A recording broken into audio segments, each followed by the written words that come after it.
Hey there, it's BoardGameDave. Welcome back to part 3 of my top 50 board games of all time. Now, as I said last week, I have been kind of batch recording these videos because the real me is in Japan right now, and I will have been at Kyoto for the last 3 days.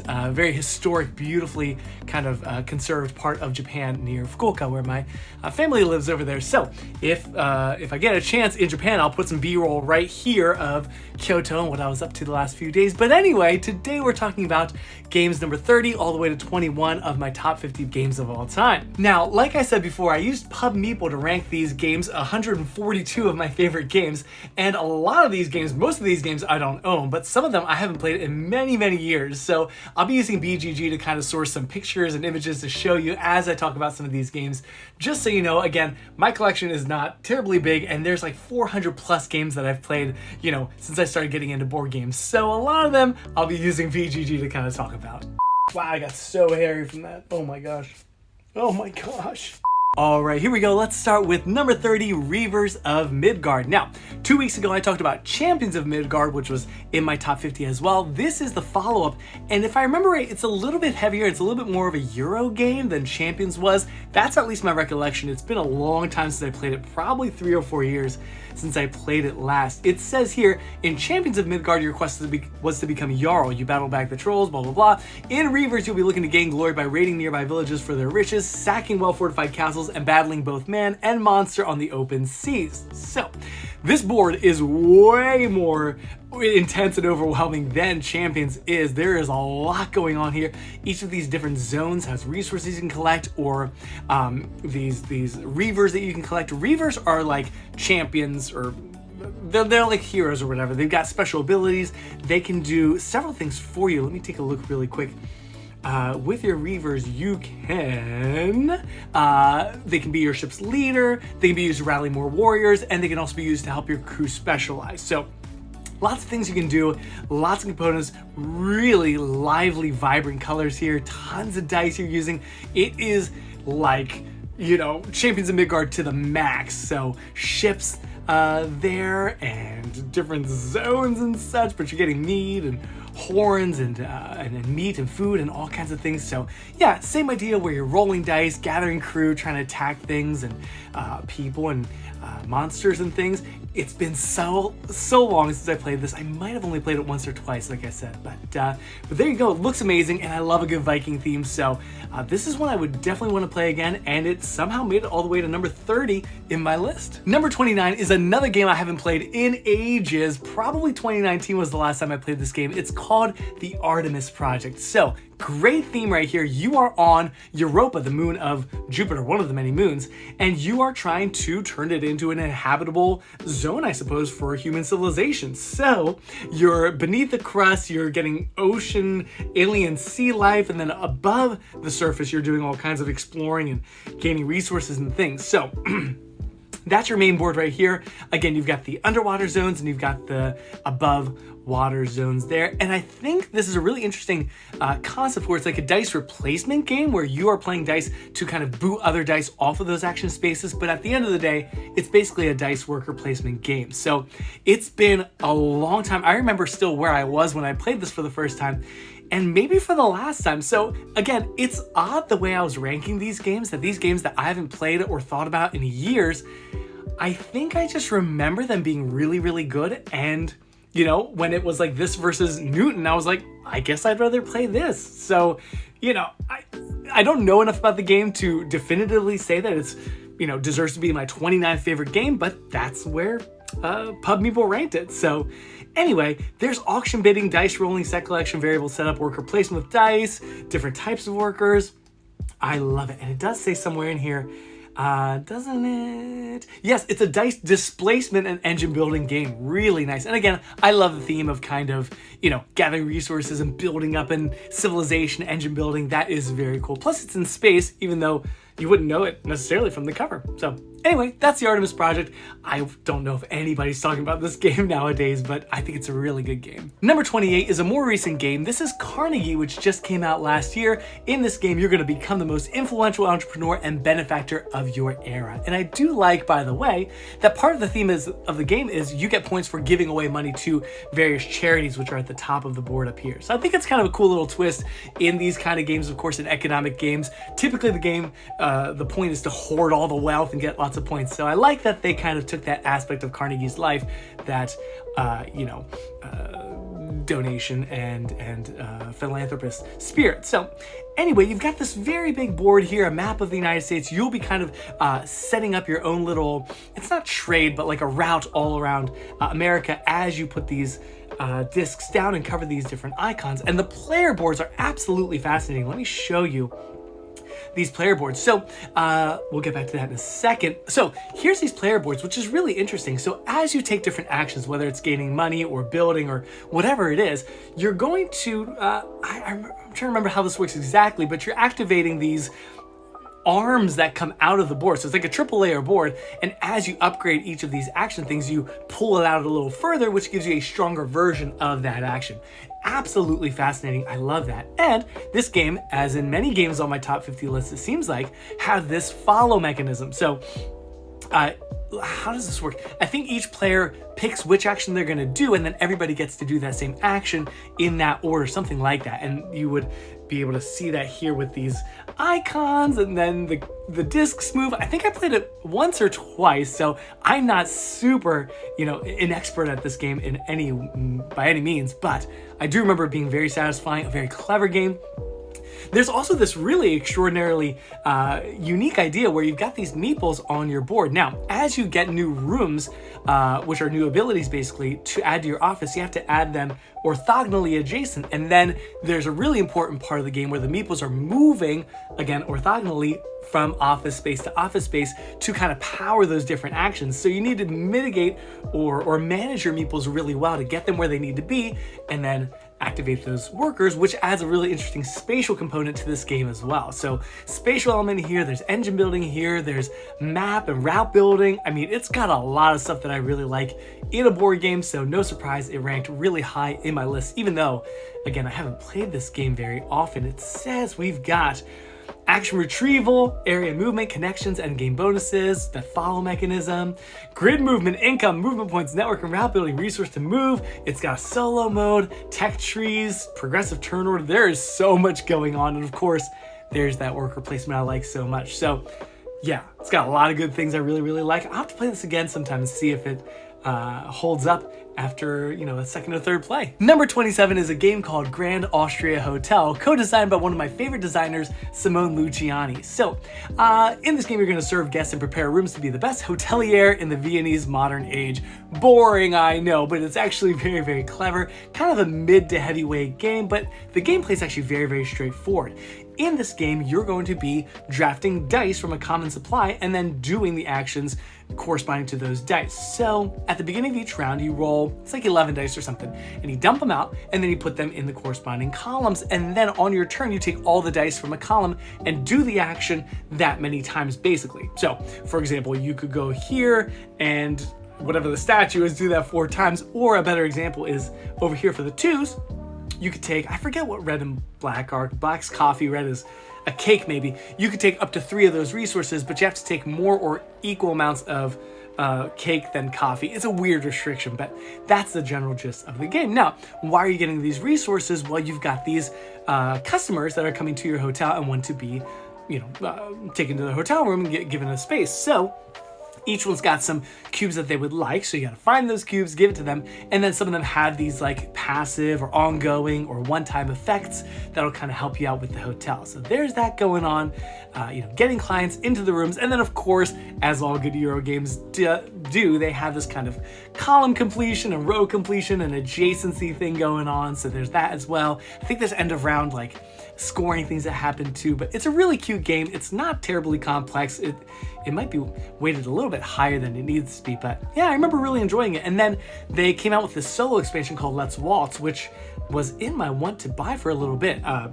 don't have this game either, so Grand Austria Hotel plus the expansion, I thought that would be really fun. But yeah, really good stuff. I like dice and games. I like that, dice action combo thing. I think it's very, very clever and a great game. Number 26 is Lukrembo, one of my favorite games from last year. This game is all about Mozart's life, or more specifically, Mozart has recently passed away and his wife is gathering stories and anecdotes from lots of patrons and people that Mozart knew and collecting them into a book. So it's all about memories of Mozart thematically. So yeah, my friend Beth got me this game at PAX Unplugged last year, and I'm supposed to talk about her wonderful dogs that she has, 2 English bulldogs named Trent and Libby, and I'm supposed to bring that up every time I talk about this game. So in exchange for her getting this game for me, but Lukrembo is just so lovely.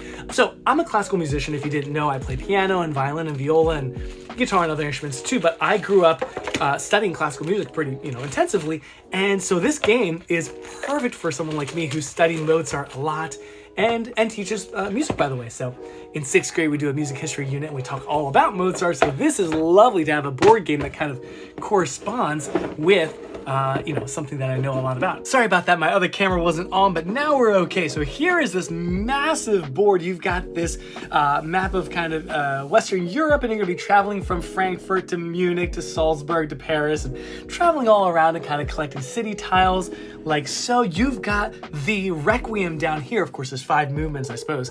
Kyrie, Sequentia, Offertorium, Sanctus, and Agnus Dei. And you as I guess that'd be fellow composers of Mozart are going to be helping to finish his final Requiem by doing the timpani parts or the trumpet parts or the string parts or the organ chorus parts, so on and so forth. So there's that part as well.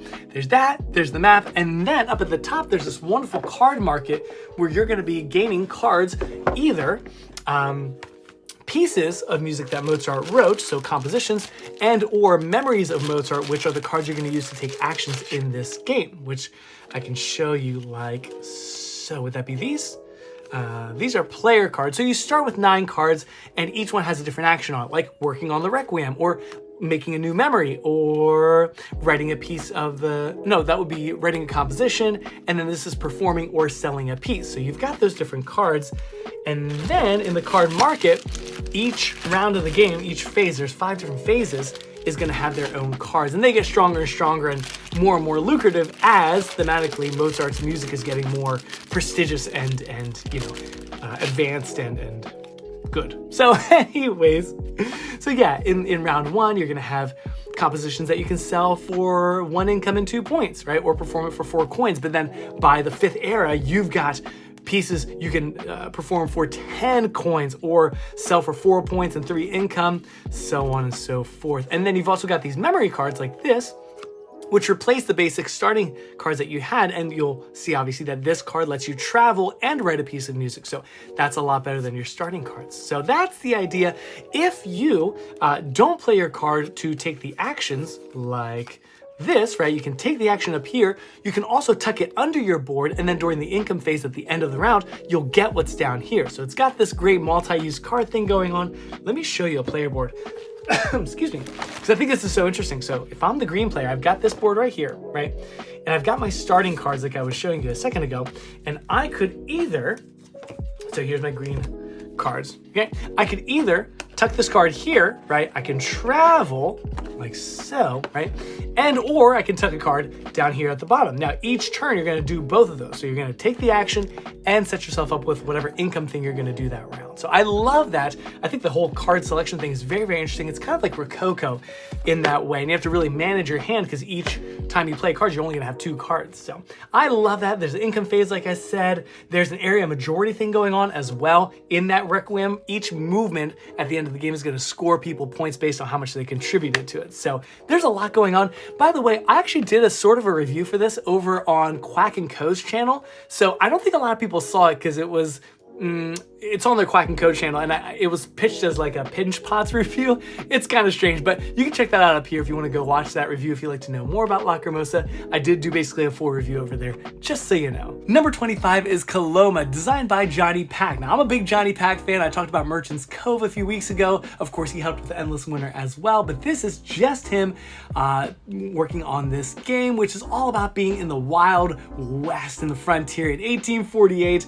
And yeah, the goal gold rush that happens shortly after. So let's take a look at this beautiful board. I love these colors and this wheel in the beginning. So I found out as I ranked these games, I really love a good wheel. Like a lot of the games I've talked about have a very interesting action selection wheel thing going on. So that's the bulk of the game. On each round or turn of the game, you're going to secretly decide which of these 5 actions you want to do. And I'm not sure what they are. It's been ages since I played this game, but building, shoveling, signposting, whatever it is, either way, right? So you secretly decide that, and then you all reveal. And if I don't remember how this works. I think if more than one person goes to the same spot, you bust, that location is less powerful. Oh yeah, so there's 2 meeples there. They don't get the other benefit, whereas the other spaces, you get both things. So you sort of have to kind of predict what the other players are doing, pay attention to their strategies. And also, if you have built a camp on that piece of the pie, you also get that thing as well, I believe is how it works. And throughout the course of the game, you're doing lots of things, as in a good Euro game. You're building these bridges to kind of help your infrastructure. You're getting gold nuggets over there. You are moving around this map over there. In the top left corner, you see the map that you're traveling around.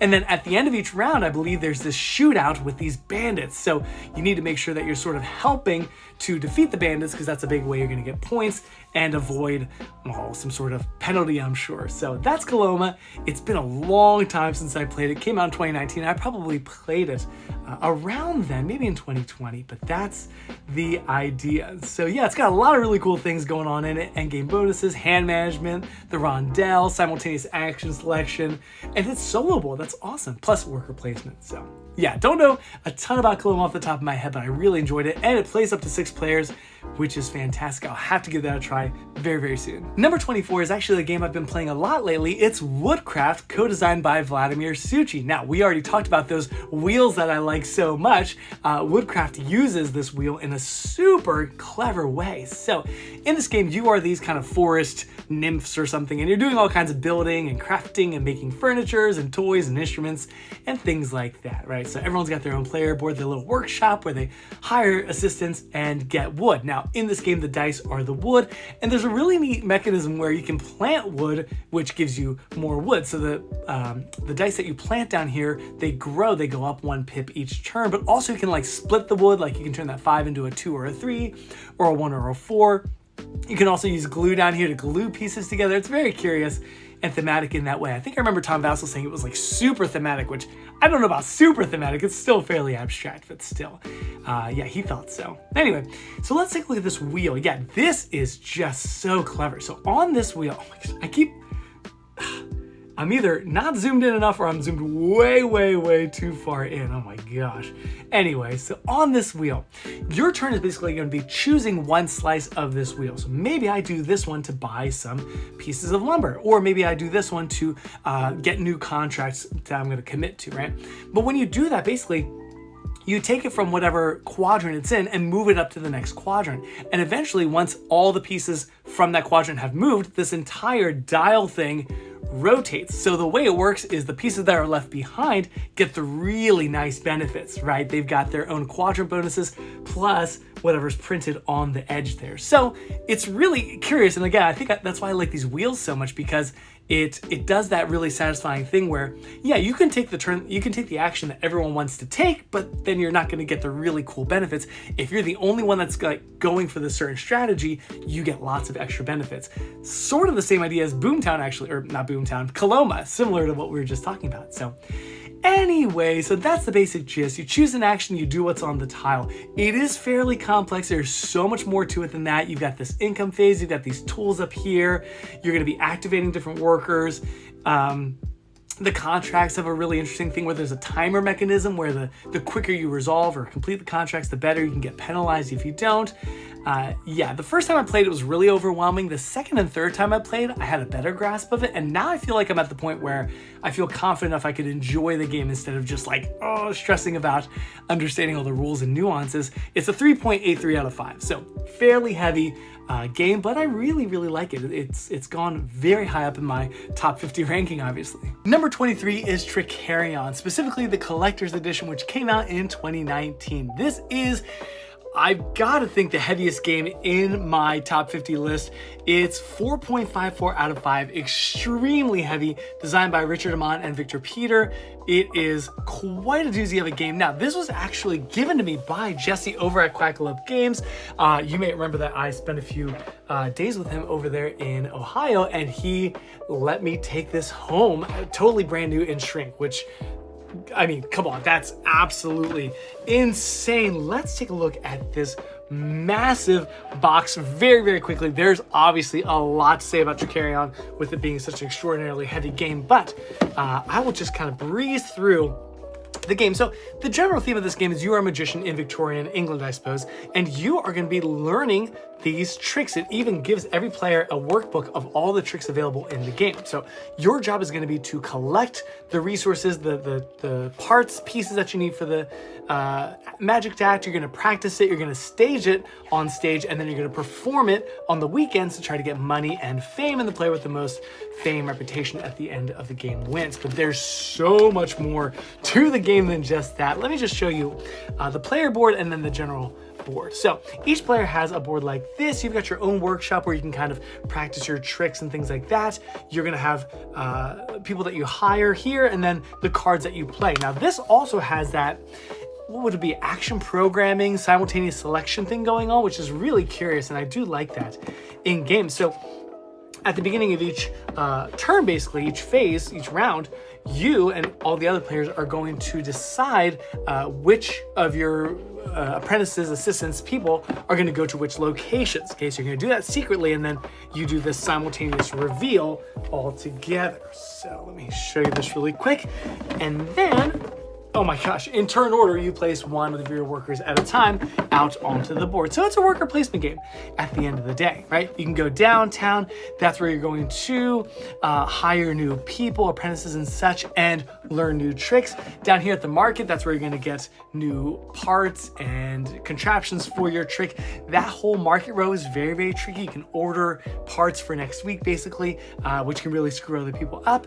There's the dark alley down here. So I only played this once with the expansion, I think, and the dark alley changed the game a ton. It made it better, I think, but also a lot more complex, because the other side of the board is like the straightforward, shorter, I think it's a 5-round game. This side is the 7-round, fairly complex, adds the whole dark alley thing and the prophecies here. So there's a lot more going on, but it does improve the game, in my opinion, if you've got people that are willing to sit through a very long teach to learn this backside, right? And then finally, over here is the theater. So after you do all the stuff down here, you resolve the theater from Thursday to Sunday, and each magician kind of gets to perform their act and trigger all kinds of benefits and points and money and reputation and Trickerion shards and such stuff like that. So that's the basic gist. There's so much in this box. I think they packed like a ton of expansions and modules and things in here as well. So there is, again, a ton of things to explore inside this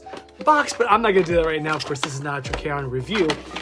It is, by the way, soloable, and I've heard really good things about the solo mode, so I think I need to give that a try, which means kind of refreshing myself on the rules of this game, but that would be worth doing. I think it'd be awesome to kind of give that a try. But that's Trickerion sitting at number 23 on my top 50 games. Number 22 is a game called Terracotta Army. Now, this is a game I've only gotten a chance to play once, but it came out last year and it was very, very hyped, and I thought it was great. It's got a lot going for it. It's 1 to 4 players, awesome.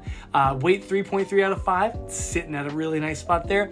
The length is a little bit long, 1.5 hours to 2 hours, but I played with 2 other people. It didn't feel terribly long. I feel like we kind of breezed through it, actually. So, in Terracotta Army, you represent talented craftsmen and artists laboring to build the wondrous assembly of statues. So it looks at the face of it like a troops on a map game. You've got all these miniatures and you've got archers and swordsmen and horsemen and stuff. So it seems like a combat game. It's not, okay? Again, these are just made out of clay and you're building them for, I suppose, a tomb. This is based on the real Terracotta Army that they uncovered in China. But that's the general idea. And it's got this very, very fascinating area control, area majority thing going on over on the board. There's so many rules I can't get into it, but each round you're going to score like a certain row and column, and then at the end of the game, like bunches of horsemen and archers and adjacencies and like all kinds of crazy convoluted rules. So that part's a little bit hard to understand. I suppose that's a bit of a tricky part of the game, but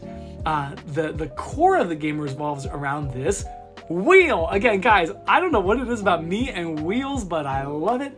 On your turn, you're going to select one slice of the wheel. And the really cool thing about this is that it's 3 concentric circles, right? And the inside one rotates clockwise and the outer one goes counterclockwise. And the way that they balance these wheels and kind of allow for some synergies, but some things just don't really ever align, it's really, really interesting. But basically you choose one of these quadrants or slices, and then you resolve them from the inside to the out, I believe is what it is. So I get my 3 coins, I get 2 wet clay, and then I get to place an archer out, I suppose is what that is. And you can pay 2 coins to rotate the wheel if you need to before your turn. You've also got El Grande, basically like viticulture, a worker that I think can go where somebody else is 1 time per round. So there's that whole thing too. There's also some engine building. As you take these apprentices, assistants here, they give you special abilities. So that's really important to do early on in the game. Each round, I think there's 4 or 5 rounds, has something specific that they'll be looking to score, which changes each game, which is really fascinating and satisfying, I should say. And then here is the board where you're putting all these miniatures. So, oh man, look at all these miniatures. It's incredible. Tons and tons of miniatures. They're more points the earlier you get them, if I remember correctly. So yeah, and then there's coins, of course. There's a lot of market exchange, buying resources and stuff like that. Your clay is going to get dry from time to time, so you have to re-wet your clay, which is really funny and thematic. So yeah, that's Terracotta Army. Very, very hyped. Really good game. Slightly hard to understand the scoring, but it's got a good thing going. Area majority influence, income, variable setup, worker placement. It's great. So there you go. Terracotta Army, really good game. And finally for today, number 21 is a game that I played for the first time at PAX 2021, and that's the only time I've played it, although Gary did get a copy of this game. It's called Origins First Builders, which I'm noticing right now that this game was designed by Adam Kwapinski, who also co-designed Terracotta Army. Interesting, so he's been very busy.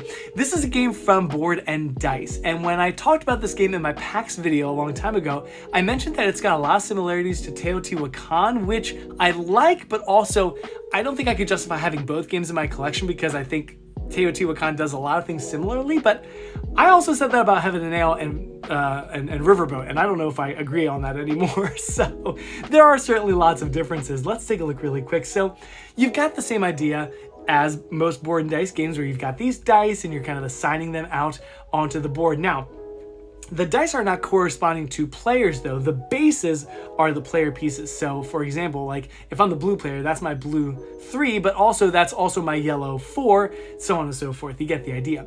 So you're gonna assign them out here to these different color-coded actions to do those actions and to gain the things on those wheels. So I would get, 3, I don't even remember what that is, reams of paper, let's say, and a ring and some weapons or something like that, right?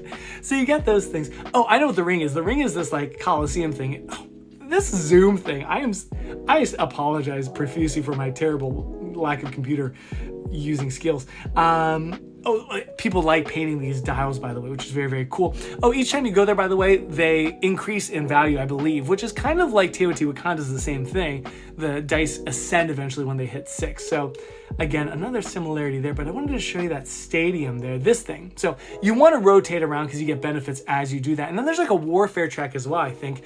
And then over here, you've got 3 different progress tracks that you're trying to go up right here. So Leo, Capricorn, Aquarius. I am a Pisces. But anyway, I don't know why. They're constellations, but you're trying to work up that scoring track. And then, yeah, get more dice out. And then, the one thing that's totally unique to Origins is this whole building idea. This is really cool. So you're going to pay, I guess it's marble maybe. So you pay that to add those to your tableau. And then once you've got a 2x2, does anybody have one in this picture? No.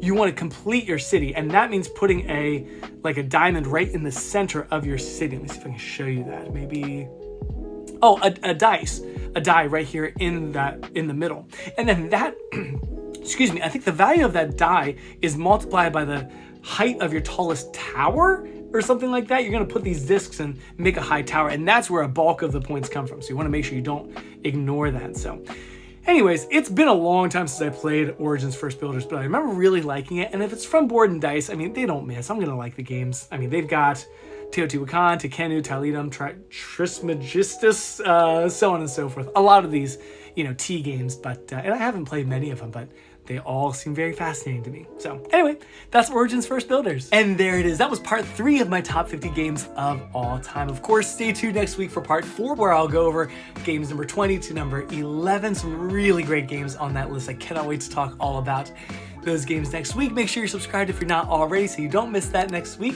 And in the meantime, of course, go down there in the comments and let me know if Reavers is better than Champions of Midgard, or what your favorite Johnny Pack game is, or your favorite T game from Board and Dice, or who your favorite classical composer is, or anything like that. Of course, you know that I respond to every comment every week. So of course, leave your comments down there below. And in the meantime, I hope you have a wonderful week.